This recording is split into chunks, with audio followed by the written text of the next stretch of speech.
pessoal do Médico Residente, tudo bem com vocês? Meu nome é Eric Por Deus, sou professor da Clínica Médica. Hoje iremos falar sobre um tema essencial da geriatria, por que não? Síndromes demenciais. Então, vem para mais um Aprendendo com Questões do estado de Minas Gerais.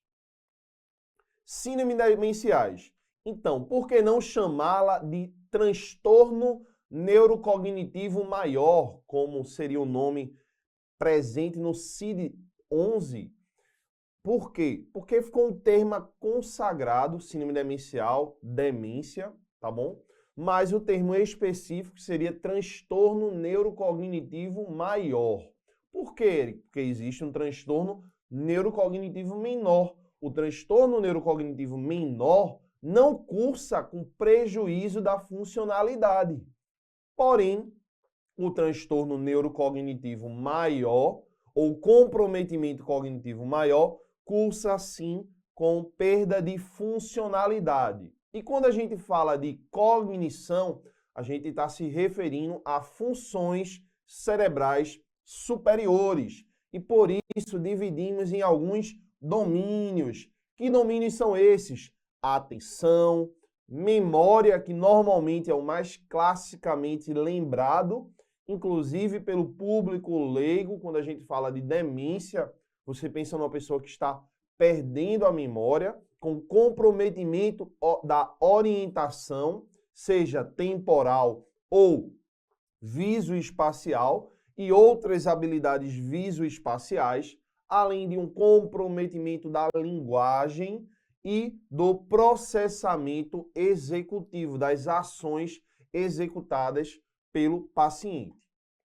Então, relembrando mais uma vez, as queixas cognitivas são queixas muito comuns da nossa prática. Muitas vezes não estão relacionadas a um comprometimento cognitivo necessariamente orgânico. Elas podem estar relacionadas, por exemplo, com um quadro de depressão, ansiedade, porque muitas vezes são queixas subjetivas. Porém, quando a gente tem de fato um comprometimento cognitivo leve, ou seja, prejuízo daqueles domínios, porém sem perda de funcionalidade, chamamos isso de transtorno neurocognitivo menor ou comprometimento cognitivo leve, como a sigla CCL. No entanto, quando estamos diante de prejuízo de função, estamos diante de um comprometimento cognitivo maior, síndrome demencial. Por isso é importante colocarmos esses pingos nos is. Como podemos avaliar isso? Através de testes de rastreio para avaliação das queixas cognitivas, como um mini exame do estado mental e a escala de avaliação cognitiva de Montreal, que é o MoCA, alterado. Então, quando a funcionalidade está mantida, estamos diante de um CCL. Quando a funcionalidade está prejudicada, comprometida, perdida, temos uma demência, um transtorno neurocognitivo maior. Ah, Eric, mas e o delírio? O delírio é um estado confusional agudo, é diferente do delírio. O delírio normalmente é um delírio associado com a esquizofrenia, um quadro de psicose, beleza? O delírio é um transtorno orgânico normalmente que está subjacente, seja um processo infeccioso, um quadro de AVC, uma síndrome coronariana aguda, ajustes de medicações, um internamento de um paciente, dor, dispneia, ou seja, ele tem alguma alteração orgânica que está levando a um prejuízo cognitivo. Porém, esse prejuízo cognitivo normalmente ele é agudo, flutuante, com prejuízo atencional, sobretudo, e ou flutuação do nível de consciência e ou alteração do nível de consciência. Beleza? Diferentemente do comprometimento cognitivo, que habitualmente é algo mais indolente, progressivo e tende a ser menos flutuante. Obviamente que pessoas que apresentam comprometimento cognitivo podem ter uma maior predisposição a apresentarem delírio. Beleza, pessoal? Ok, como iremos abordar o comprometimento cognitivo? Existem métodos de avaliação cognitivas ultra rápidos, certo? Então, por exemplo, você pode fazer algumas perguntas relacionadas, né? Existem alguns testes que incluem essas perguntas, um teste com o C10, com 10 perguntas para avaliar um idoso, e inclui entre essas perguntas, né, a avaliação cognitiva, beleza? E existem testes globais mais específicos, como o mini exame do estado mental, que é uma escala com perguntas que avaliam domínio atencional, memória de evocação, habilidades visoespaciais, orientação temporoespacial. E dessa forma, o mini mental, né, variando de 0 a 30, vai ter uma pontuação específica. Se a pessoa é alfabetizada, se não é alfabetizada, até quando estudou, enfim. E o MOCA, que é um exame um pouco mais específico, certo? Um exame que tem outras perguntas mais elaboradas, figuras mais detalhadas. Provavelmente você já viu uma figura de um dromedário, uma figura de um rinoceronte, de um leão, enfim. É um teste mais específico, com perguntas mais elaboradas. Alguns advogam para serem utilizados em pessoas que têm um nível superior, uma formação mais desenvolvida, que você queira avaliar, certo? Nesses pacientes que muitas vezes o mini mental não é capaz de perceber essas alterações. E existem testes específicos feitos por psicólogos, psiquiatras, avaliações neurocognitivas, perfeito? E a avaliação funcional, a gente pode utilizar duas escalas, o ABVD e o AIVD. O ABVD seriam as atividades básicas da vida diária. E o AIVD seriam as atividades instrumentais da vida diária. Existem alguns epônimos, então do ABVD é a escala de Katz e o AIVD é a escala de Lawton, certo? O Katz, né? Katz lembra o quê? Cat, né? O gato. Então, o gato é um bicho hero, que faz o quê? Um autocuidado. Gato é um animal, assim, nada contra quem tenha gato, mas eu tenho uma cadelinha chamada Nala, né? Mas gato normalmente é um bicho mais solitário, né? Há quem diga que não, mas normalmente é. Então, o gato, ele faz o seu autocuidado. Então, qual é a atividade básica da vida diária? É o ba-ve e tra-co-al. Ou seja, banho, vestimenta, higiene, transporte, continência e alimentação. Então, normalmente, no comprometimento cognitivo, você vai tendo essa perca nesse sentido. Primeiro, você perde a sua capacidade de tomar banho só, vai precisar de ajuda, depois de se vestir, depois a questão da higiene. Então, você ir no banheiro, se limpar, né, tudo mais. O transporte, né, sair da cama para ir para uma cadeira, da cadeira para ir lá para o sofá. A continência, vai precisar usar fralda, certo? E por fim, a alimentação, que normalmente é o que a gente primeiro aprende quando a gente é bebê, certo? Como se fosse uma cebola, né? A gente vai perdendo, certo? Do externamente para internamente. E o Lawton, lembra o quê? Um cachorro. Rapaz, Hero sabe tudo, viu? O cachorro é um animal que mais sociável, né?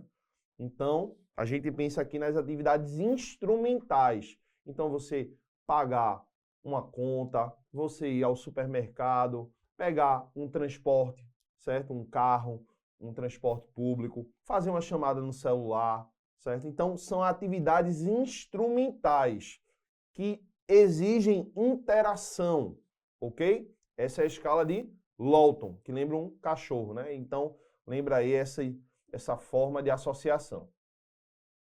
Ok, aqui alguns testes, né? para avaliar funções cognitivas, como eu comentei. Esse aqui é o Mini-Mental, tá? Ele avalia a orientação temporal, espacial, registro, atenção e cálculo, memória de evocação, nomeação, repetição, comandos, escrita, ler e execução e copiar, né? Habilidades visoespaciais. Aqui eu chamo a atenção, talvez uma das perguntas mais importantes do Mini-Mental é essa daqui, memória de evocação. Ou seja, você vai fazer o seguinte, vamos ver se Hero tá ligado aí. Hero, eu vou dizer 3 palavras para você. Carro, vaso e tijolo. Repita essas 3 palavras. Carro, vaso e tijolo. Perfeito. Aí eu peço para ele repetir essas palavras umas 5 vezes, para ele fixar. Peço para ele gravar essas palavras que eu vou perguntar depois. E aí eu vou fazer algumas perguntas para ele de atenção e cálculo. Então, Hero, 100 menos 7. 93. 93 menos 7.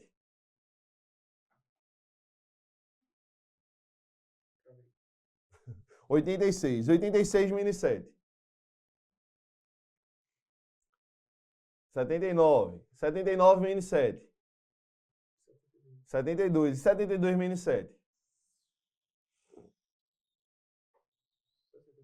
Pronto. Aí agora eu pergunto para ele, Hero, quais eram aquelas 3 palavras que eu pedi para você gravar? Não lembrou. Isso aí é um déficit atencional, tá, pessoal? Provavelmente, né, estava distraído, né, mexendo no celular, ligado na aula aqui, concentrado na edição. Mas isso é o que eu quero chamar para vocês. Isso é a memória de evocação. Então, é a parte, normalmente, a memória mais recente. E, normalmente, o paciente com um transtorno neurocognitivo maior, por exemplo, uma demência de Alzheimer, ele tem a perda, sobretudo, da pontuação nesse aspecto. É um dos primeiros pontos que ele costuma perder no Mini-Mental. Então, perceba que o Mini-Mental é um teste de rastreio cognitivo, ele vale 30 pontos, avalia diversos domínios. Esses pontos são ajustados pela escolaridade, mas para a gente confirmar, a gente vai precisar de testes mais específicos, alguns testes neuropsicológicos. Um outro teste legal é o teste do relógio. Aqui a gente avalia várias coisas, certo? Você pede para um paciente desenhar um relógio, colocar os números, tá? Colocar os ponteiros da hora e do minuto de uma determinada hora que você está passando para ele. Por exemplo, aqui eu disse, Hero, desenha para mim 2:30. Aí ele foi e desenhou. Então aqui ele teve a capacidade de diferenciar a questão do tamanho, o ponteiro da hora é menor, do minuto é maior. Ele colocou, né, os números de forma adequada, né? Fez um círculo, dividiu de forma organizada. Então, o teste do relógio ele dá muitas informações. Por exemplo, uma pessoa que teve um AVE, um acidente vascular encefálico isquêmico, que acometeu o hemisfério cerebral direito, ele pode ter uma heminegligência do lado esquerdo. E, por exemplo, ele só desenharia o relógio desse lado aqui, o lado direito. Ele iria ignorar tudo que estivesse do lado esquerdo. Você poderia ter uma impressão, olha, será que ele tem um componente neurocognitivo associado a uma demência vascular? Aí seria uma hipótese provável. Vamos seguir. E aí, falando um pouco continuamente de comprometimento cognitivo, é importante a gente pedir alguns exames laboratoriais para diagnósticos diferenciais. Então, infecções, disfunção renal, disfunção hepática, hipotireoidismo, deficiência de vitamina B12, disglicemias, hipercalcemia, neurosífilis, neuro-HIV, infecções oportunistas, certo? Então, é importante a gente ter esse laboratório, não pensando necessariamente para eu dar o diagnóstico da demência de Alzheimer. Não, a demência de Alzheimer é muito mais um diagnóstico atualmente de exclusão. Obviamente que existem alguns testes de neuroimagem que podem sugerir, mas a gente pede esses laboratórios para fazer diagnósticos diferenciais e compensar o nosso paciente também, certo? Para considerar causas neurodegenerativas e vasculares também associadas. A neuroimagem com a tomografia de crânio, a ressonância de crânio, você descartar uma hidrocefalia de pressão normal, você avaliar um hematoma subdural que possa estar mimetizando, um efeito de massa de uma neoplasia, de uma neuroinfecção de um paciente que tem HIV, uma hipertensão intracraniana. Então, é importante também a neuroimagem para a demência por causas reversíveis. Mas a base é a anamnese, a avaliação cognitiva e funcional para direcionar você na solicitação dos exames complementares. E aí, pensando nas causas neurodegenerativas e vasculares, a gente tem, em primeiro lugar, a doença de Alzheimer, seguido pela demência de Lewy, caracterizada classicamente pelas suas alucinações visuais, podendo ter associado também o parkinsonismo associado. A demência frontotemporal, normalmente caracterizada por alterações comportamentais, hipersexualizada, mutismo, certo? Então, essa é a marca da demência frontotemporal. A demência da doença de Parkinson, normalmente caracterizada por ser algo evolutivo, após 10, 15, 20 anos de doença de Parkinson, o paciente pode evoluir com a síndrome demencial associada ao Parkinson, e a demência vascular, que tipicamente é caracterizada pela sua apresentação em degraus, e que normalmente o paciente ele perde primeiro a sua independência para depois perder a sua autonomia. Então, independência diz muito mais com a capacidade do indivíduo realizar determinadas atividades físicas, ou seja, ele vai se tornando dependente por conta de algumas sequelas, uma afasia, ele vai perdendo, certo, uma paresia do membro superior, depois tem de outro membro, enfim. Então, tipicamente, a demência vascular, ela costuma perder primeiro a independência e depois perder a autonomia, sua capacidade de decisão. E falando das causas reversíveis, que a gente já antecipou, hipotireoidismo, deficiência de vitamina B12, a hipercalcemia, que normalmente vem associado a algumas alterações como poliúria, constipação, um hematoma subdural, e aí você pensa na história da queda, infecções do sistema nervoso central, então sinais sistêmicos, pode ter rigidez de nuca, febre, cefaleia, depressão, também conhecido como pseudodemência, porque pode mimetizar, medicações, sobretudo drogas anticolinérgicas, elas podem piorar, inclusive deflagrar um quadro de delírio também, e abuso de substâncias estão entre as principais relacionadas das causas potencialmente irreversíveis. O diagnóstico, então, consiste, de um quadro clínico característico, excluir causas secundárias, e aí você pode dizer, não, esse meu paciente, por exemplo, tem uma demência de Alzheimer provável, já que é a mais comum. E a imagem do sistema nervoso central, lembrando que tomo e ressonância não são necessárias para o diagnóstico é clínico, porém a imagem, normalmente ela é inespecífica, pode mostrar algumas alterações, como atrofia da região cortical e da região hipocampal, a principal área relacionada com a memória. E aí, quando a gente fala do comprometimento cognitivo, a gente tem algumas condições, como a doença de Alzheimer, que tipicamente é a perda de memória com início insidioso, progressivo e gradual, tem a perda de fluência das palavras, dificuldade de aprendizado, a presença das placas beta-amiloides, certo? E aí o tratamento consiste dos inibidores da acetilcolinesterase, para a gente aumentar a disponibilidade da acetilcolina na fenda sináptica, com a donepezila, a rivastigmina e a galantamina. E na fase moderada, a gente pode usar os agonistas NMDA, como a memantina. Para a demência frontotemporal, demência de Pick, ela também tem esse início insidioso, porém mais precoce e uma progressão que tende a ser um pouco mais rápida. Existem as variantes comportamentais, com desinibição, o paciente começa a tirar roupa, apatia, aquela indiferença, compulsão alimentar, por exemplo, perda de crítica, hiperfagia, oralidade, evoluindo após com prejuízo executivo. Existem algumas variantes linguísticas, falando palavrão, sem falar coisa com coisa. O tratamento consiste em a gente utilizar inibidores seletivos de recaptação da serotonina e a memantina também pode ser utilizada nesse cenário. Pensando na demência vascular, ela pode acontecer pós um quadro de AVE, pode acontecer por infarto, numa área caprichosa, uma área mais estratégica, múltiplos infartos, lesões da substância branca, esse início insidioso ou agudo, mas tipicamente tem essa progressão que é característica da demência vascular com uma progressão em degraus, relacionada normalmente com o quadro clínico variável decorrente da localização onde foi o AVC. Também aqui cabe o uso dos inibidores da acetilcolinesterase, como a donepezila, rivastigmina e galantamina. Pensando em Levy, a gente tem as flutuações cognitivas, pode ter o parkinsonismo motor com as alucinações visuais, que é a marca da demência de Levy. Também insidioso, pode ser progressivo e gradual, usar os inibidores da acetilcolinesterase. Para as queixas motoras, você pode usar a levodopa, inclusive com o inibidor da dopa-carboxilase, para aumentar essa conversão da dopa em dopamina, devido à redução da produção da substância nigrostriatral, e alguns antipsicóticos atípicos para os períodos de flutuações cognitivas, agitação, para controlar os sintomas desses pacientes.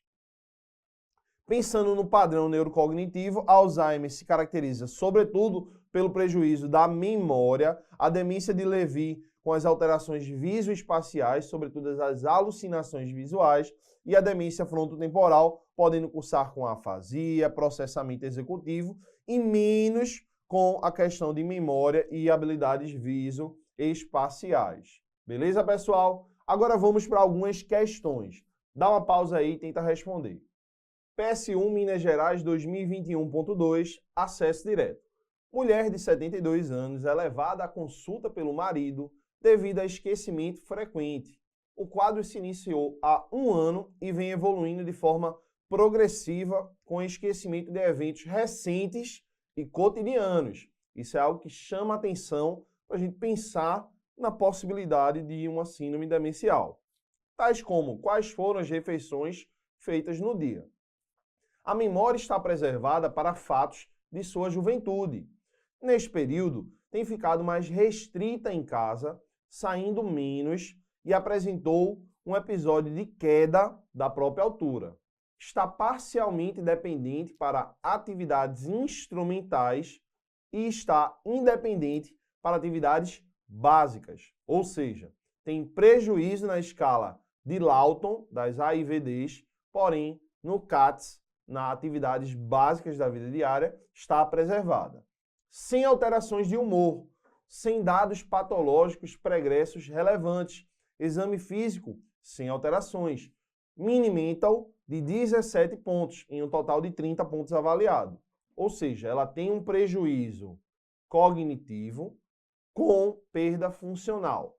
Sobre a investigação do quadro acima descrito, é correto afirmar: letra A, avaliação extensa com múltiplos domínios cognitivos, através de testes psicométricos, é essencial para se estabelecer o diagnóstico de demência. Na realidade, vejam, é um paciente que tem prejuízo funcional com alterações do Mini-Mental. Então, a gente pode sim estabelecer esse diagnóstico, certo? Porém, é interessante, antes de estabelecermos o diagnóstico de uma demência de Alzheimer, por exemplo, a gente descartar causas potencialmente reversíveis. Letra B.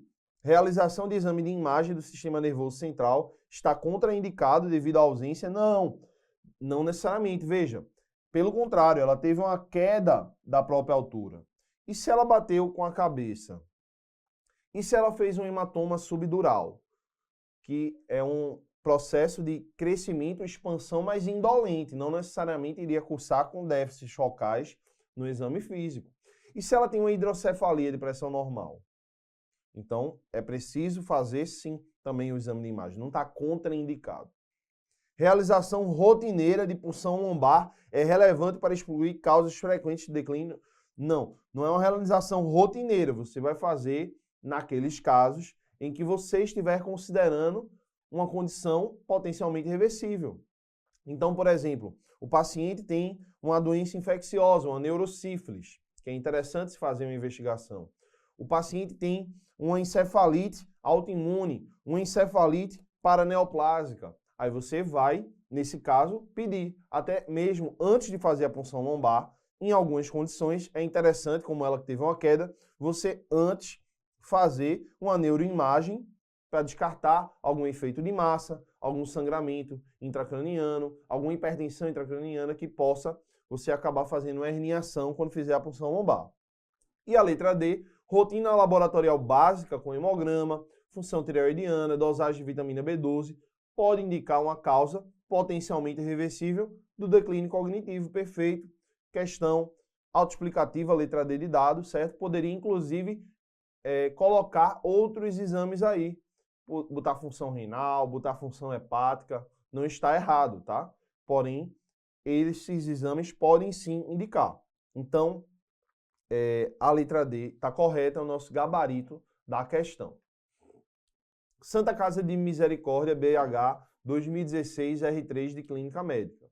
Um paciente de 69 anos, branco, previamente ígido, iniciou sintomas de declínio cognitivo e alteração comportamental e nas semanas seguintes evoluiu com disartria, marcha táxica, disfagia. Ao exame inicial, ele estava pouco cooperativo, hipervigio, com hiperreflexia global e mioclonias. Então, perceba aqui, pessoal, que a gente não está diante de um paciente que tem um diagnóstico prévio de HIV, para a gente considerar, entre os diagnósticos diferenciais, uma leucoencefalopatia multifocal progressiva, que normalmente é uma doença definidora de fase AIDS, tá certo? Ainda mais porque o paciente fez algumas provas infecciosas no sangue, ele não diz quais especificamente, mas que não apresentou alteração. Então, ele pode ter sim pedido um teste de HIV aí e descartou. Perceba que esse nosso paciente, ele não está evoluindo com alucinações visuais, certo? Não é um paciente que tem alterações sugestivas de uma demência vascular, com comprometimento focal. Então, mas é um paciente que está apresentando um quadro de semanas, que está evoluindo de forma agressiva, com disartria, marcha táxica, disfagia, pouco cooperativo, hipervigio, com hiperreflexia e essa palavra-chave, que são as mioclonias. Então, quando o paciente apresenta essas mioclonias e a presença também da proteína 1433, que é muito sugestiva, a gente vai pensar nessa doença que cursa tipicamente com essa apresentação, que pode apresentar um EEG, um eletroencefalograma, com essa atividade trifásica periódica, que é a doença de Creutzfeldt-Jakob, que é a doença da vaca louca, ou doença priônica, certo? Então, é importantíssimo considerar esse diagnóstico. Em 2021, 2022, teve um surto localizado lá no Complexo Hospitalar de São Paulo. Então, é um tema que pode voltar a aparecer em provas. É uma questão antiga que eu acabei trazendo para a gente aprender um pouco com ela. Perceba que eu não botei na aula especificamente para a gente poder destrinchar um pouco, né, a doença priônica, a doença da vaca louca, a doença de Creutzfeldt-Jakob, ok? Então, prestar atenção na presença da proteína 1433, que é bem sugestiva no exame licórico, e as mioclonias, que é uma chave para pensar também nesse diagnóstico. Por isso você marca a letra B e gabarita a questão. Vamos para a última, PSU Minas Gerais 2011, acesso direto. Um senhor de 72 anos, marceneiro em atividade, 6 anos de escolaridade, segundo o relato da sua esposa, vem apresentando há cerca de 2 anos esquecimentos episódicos, ou seja, olha a velocidade de apresentação. Na doença da vaca louca eram semanas. Aqui, 2 anos. E semanas com um prejuízo importantíssimo. O paciente estava com mutismo, estava com afasia, disartria, o paciente estava com mioclonias, prejuízo cognitivo, certo? Hipervigio. Aqui não, são 2 anos. E aqui está o esquecimento, episódio de desorientação temporal, espacial, interferindo na atividade profissional. Aplicou alguns testes de avaliação cognitiva com resultados abaixo do esperado para escolaridade e idade, no domínio de memória, orientação e linguagem, ou seja, prejuízo cognitivo. Não tem sintomas depressivos. a escala de avaliação funcional com alterações para a execução de atividades instrumentais da vida diária, ou seja, tem prejuízo funcional. Então, não tem nenhuma doença clínica evidente nem uso de medicamento. É um delírio? Não, delírio é um estado confusional agudo. O quadro aqui tem 2 anos. O delírio seria coisa de dias a horas. Beleza? A demência frontotemporal tipicamente é caracterizada, a DFT ou doença de Pick, por algumas características mais comportamentais. Perceba que aqui são episódios de desorientação temporal espacial e esquecimento. Na demência frontotemporal poderia ter mutismo, poderia ter apatia, poderia ter hipersexualidade. Perceba que não é essa a apresentação clínica do nosso paciente. Senilidade está relacionado com envelhecimento, não com a síndrome demencial. É um idoso que, a princípio, é um idoso funcional. São alterações presentes do envelhecimento, sem necessariamente serem patológicas. E a síndrome demencial, sim, é um transtorno neurocognitivo maior, tem alteração nos testes cognitivos com prejuízo da execução, nas AIVDs. Então, a gente tem uma síndrome demencial, você marca a letra D e gabarita a questão. Pessoal, era isso que eu queria trazer para vocês hoje no Aprendendo Questões Minas Gerais. Desejo sucesso e aprovação de todos. Forte abraço.